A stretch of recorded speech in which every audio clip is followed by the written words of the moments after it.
senhor presidente, senhores deputados, senhoras deputadas, de volta a esta tribuna no dia de hoje, eu queria informar que eu visitei pela manhã a Escola Estadual Dr. Quirilos, uma escola que fica na Zona Oeste de São Paulo. Inclusive, uma escola que eu já tinha apresentado aqui no plenário como uma escola que estava alagada por conta da falta de reformas que não foram feitas, logicamente, por FDE e pela Secretaria de Educação. E hoje eu me reuni com a comunidade escolar, conversei com pais, com professores e constatei em loco ali a situação de gravidade da escola. Eu, inclusive, fotografei, filmei, eu tenho as fotos aqui que eu trouxe para que os deputados possam ver, as deputadas, e o telespectador que está acompanhando a nossa sessão aqui de hoje, na Assembleia Legislativa. Então, aqui são fotos do pátio da escola,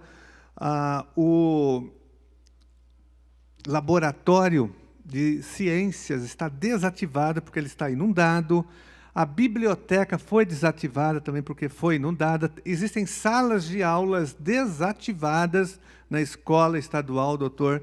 Quirilos, o pátio da escola está também inundado, enfim, a escola vive ali uma situação de calamidade pública, e os pais revoltados, os professores, e com razão, até porque há 10 anos que a direção da escola pede uma reforma, pede reforma estrutural e nada. Deputado Castelo Branco, deputado Telhada, a situação é grave. Agora, o que acontece nessa escola acontece em milhares de escolas da rede estadual de ensino. Há anos que eu venho denunciando que a Secretaria Estadual de Educação, através da sua autarquia, o seu braço FDE, não realiza as reformas das escolas, não faz reformas estruturais.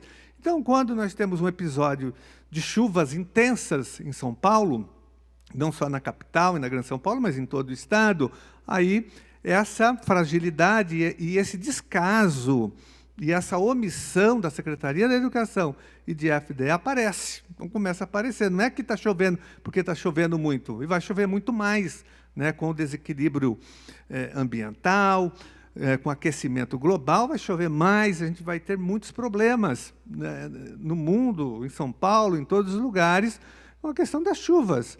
Então, mas a Secretaria não faz reformas, a questão não é a chuva, é que não tem reforma, não tem investimento em educação no estado de São Paulo, as nossas escolas estão sucateadas, degradadas. Aqui é só uma ilustração de uma delas. Milhares de escolas estão desabando hoje no estado de São Paulo. Essa é a escola do Dória, é a escola do Rocieli, é isso que eles oferecem, é a inovação, é o Inova, o PEI, né, aquela escola integral que eles estão anunciando, a nova carreira, tudo tem uma Inova, nova carreira, PEI, tudo novidades. São, na verdade, novidades só no marketing, porque a realidade das escolas estaduais é exatamente essa daqui, e pior ainda, essa escola ainda, eu visitei outras escolas em situação muito pior, já mostrei aqui, inclusive, na Assembleia Legislativa, já acionei o Ministério Público, o Tribunal de Contas,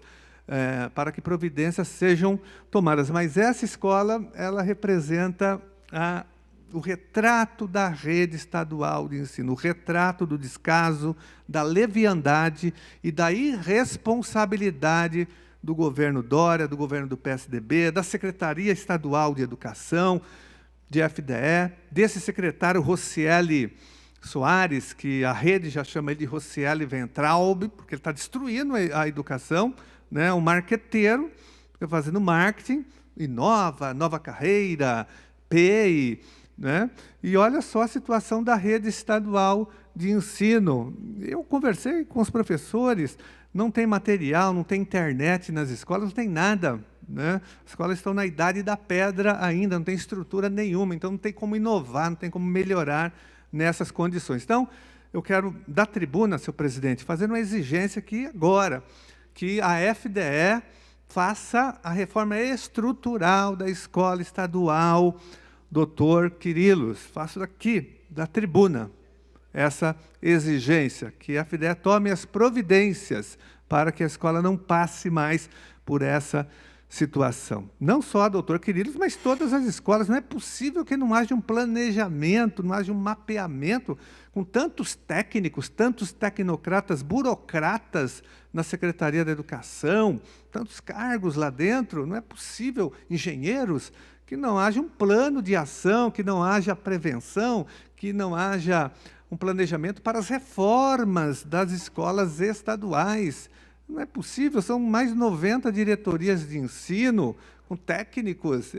Isso só tem um nome, senhor presidente: descaso, leviandade, irresponsabilidade. E crime também, porque não investir em educação é crime, né? As pessoas devem ser criminalizadas, isso é crime de responsabilidade, é improbidade administrativa. Espero que o Ministério Público tome providências e o Tribunal de Contas também em relação a essas denúncias que eu venho fazendo já há muitos anos aqui na tribuna, na Comissão de Educação, junto ao Ministério Público, porque é inadmissível que o Estado mais rico do Brasil trate a educação dessa maneira. Eu gostaria, senhor presidente, que cópias do meu pronunciamento também fossem enviadas ao governador Dória e ao secretário estadual de Educação e também ao presidente de FDE, e que as providências sejam tomadas urgentemente.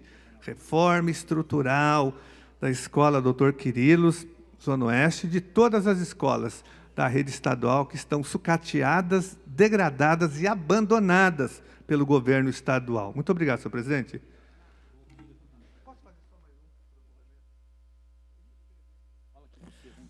Nobre deputado professor Carlos Gianazzi, atendendo à solicitação, será enviada a cópia taquigráfica da sua manifestação ao excelentíssimo senhor governador, ao secretário de Educação e ao presidente da FDE. O senhor tem direito à palavra.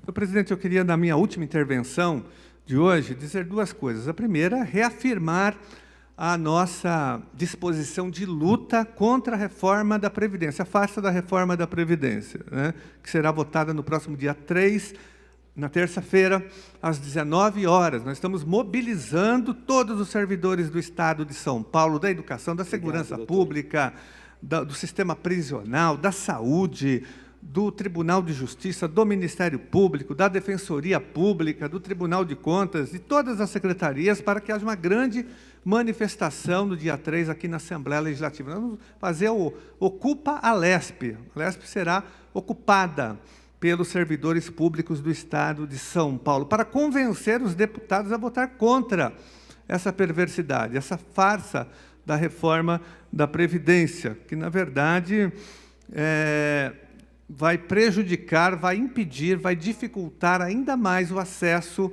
dos nossos servidores à Previdência estadual. Então, dia 3, haverá manifestação às 14 horas, o dia todo aqui na Assembleia Legislativa. E faço um apelo aos deputados que votaram a favor para que façam uma reflexão, para que possam analisar e estudar melhor essa proposta e, sobretudo, os dados que nós apresentamos aqui, desmascarando o déficit da reforma da Previdência. Nós apresentamos inúmeros dados aqui, falando da dívida ativa, da dívida pública, da política de desoneração, falando a verdade sobre a questão orçamentária do Estado de São Paulo, desmontando o argumento do governo e, sobretudo, do Henrique Meirelles, que é o atual secretário da Fazenda, porque eu vejo servidores, deputados que foram eleitos pelos servidores públicos, deputado Telhada, votando contra os servidores, traindo a sua própria categoria, como que um servidor público, seja ele da segurança pública, da saúde, da educação, como ele vota contra os seus colegas, como que depois ele volta, como que ele vai encarar de novo. Um professor não pode votar contra um professor, porque depois como que ele volta para uma sala de aula, como que ele vai encarar os professores, como que um militar vota contra servidores, que depois ele vai encontrar os servidores, vai lá no quartel, na delegacia de polícia, no sistema prisional, né? E traição, na traição não tem perdão, né? Na política, a traição não tem perdão. Então, é importante, sobretudo os servidores que foram eleitos, né, com os votos dos servidores, não importa a categoria, é importante que esses servidores votem contra a reforma da Previdência, porque ela vai prejudicar os seus colegas. Depois, vossas excelências não terão mais coragem de voltar a conversar com esses servidores, porque serão cobrados e não haverá perdão para esse tipo de traição.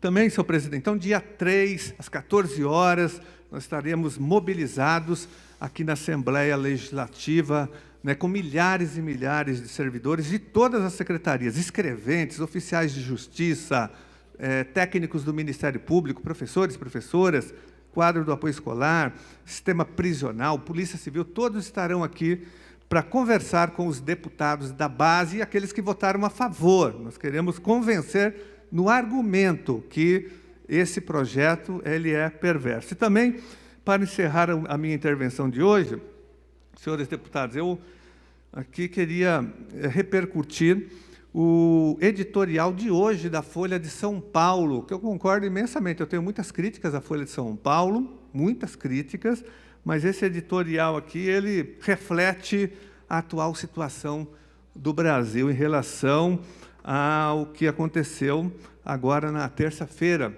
de Carnaval, com o anúncio, né, do presidente, anúncio não, com a posição do presidente Bolsonaro em divulgar pelo WhatsApp apoio a uma manifestação que vai acontecer no dia 15 de março, né, que, na nossa opinião, afronta esse comportamento do presidente, afronta o Estado democrático de direito, afronta as instituições, é um comportamento, inclusive, que pode levar a crime de responsabilidade, né? Afronta o artigo 85 da Constituição Federal. Mas eu quero só ler rapidamente aqui para encerrar a minha intervenção de hoje, que representa também o que eu penso em muitos setores da sociedade brasileira. Então, na tentativa de promover o ato, esse ato do dia 15, a escória do bolsonarismo difunde mensagens de ataque e insulto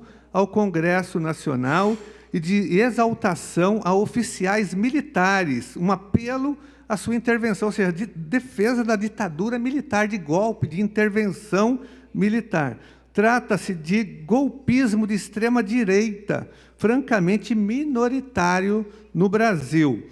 Os aloprados foram atiçados pelo ministro Augusto Heleno, que acusou o congressista de chantagem. A imagem do titular da Segurança Institucional, general da Reserva, e o vitupério que endereçou ao parlamento estampam um dos panfletos da manifestação. E terminando, diante das demonstrações reiteradas de desprezo pela institucionalidade, de violações de requisitos legais, de honra, decoro e dignidade para o exercício da presidência, talvez apenas o medo do impeachment possa deter a perigosa aventura de Bolsonaro. As constantes estocadas contra as balizas do Estado Democrático de Direito, seguidas de recuos táticos, não parecem obedecer apenas à necessidade do presidente de desviar a atenção do público de temas para ele espinhosos, como sua proximidade com milicianos ou a inapetência de seu governo em fazer a máquina administrativa funcionar. Assina embaixo nesse editorial. Olha que eu sou um crítico das posições da Folha de São Paulo, mas o editorial ele retrata o que vários segmentos da sociedade estão pensando hoje, OAB, CNBB, vários setores da imprensa, até o PSL soltou uma nota contra. O PSL, que era o partido até ontem do deputado Bolsonaro, porque é uma afronta ao Estado Democrático de Direito, isso é crime de responsabilidade, né? Aí, né, pode caracterizar, sim, uma tentativa de golpe, já se falou em AI-5, então há uma movimentação nesse sentido. Mas a sociedade brasileira não vai tolerar que isso aconteça. Haverá manifestação também contrária e muito grande, até porque aqui a Folha de São Paulo falou de escória, de aloprados, né, esse grupo já é minoritário, sempre foi minoritário na sociedade brasileira, está mais minoritário ainda, tamanho é o desastre do governo Bolsonaro no Brasil. Muito obrigado, senhor presidente.